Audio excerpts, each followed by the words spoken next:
Good morning. On behalf of the citizens of our state who happen to have intellectual and developmental disabilities and their families, I want to express our gratitude to you, Governor Stein, for your decision today on the Medicaid rate cuts. We appreciate your continuing commitment to people with disabilities and the supports and services that are so fundamental to their lives, to their health and well-being. Medicaid is absolutely necessary, critical for people with disabilities. A lapse or reduction in Medicaid funding affects people with intellectual and developmental disabilities in a wide variety of ways.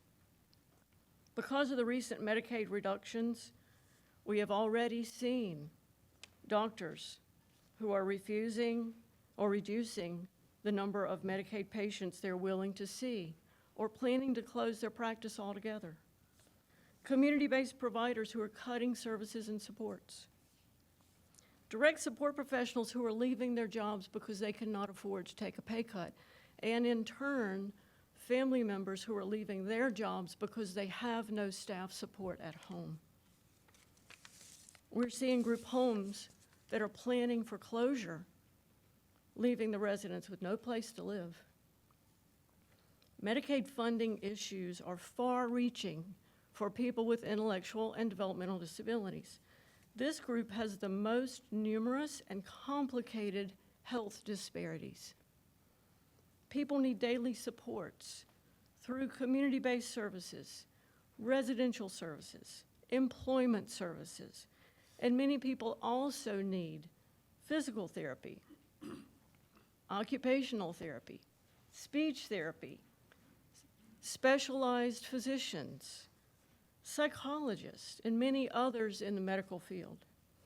North Carolina has spent the last 10 years growing one of the best Medicaid programs in the country, and we must do all we can to continue on that path. These services are instrumental in supporting people to become their best and live their daily lives. Governor, we're extremely grateful to you today for this temporary solution, and we pledge and look forward to working with members of the General Assembly to fully fund Medicaid in the new year so that individuals with intellectual and developmental disabilities can get the services and supports they need to live a life like yours, to live a life like mine, to live a life like ours. Governor? I want to thank all the speakers for your moving, compelling words. It is a core belief of mine that as a state, we should be expanding access to affordable health care, not restricting it.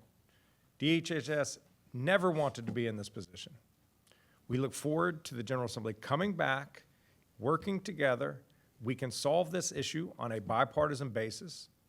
This has to be done, and we urge the General Assembly to do the right thing, which is to fully fund Medicaid. At this point, Secretary Sangbai and I will go to the adjoining room and take questions. Olivia, anything else? Yeah. If you are pressed, you can follow Bethany into this room over here. She has a hand raised. Thank you all for being here. Good to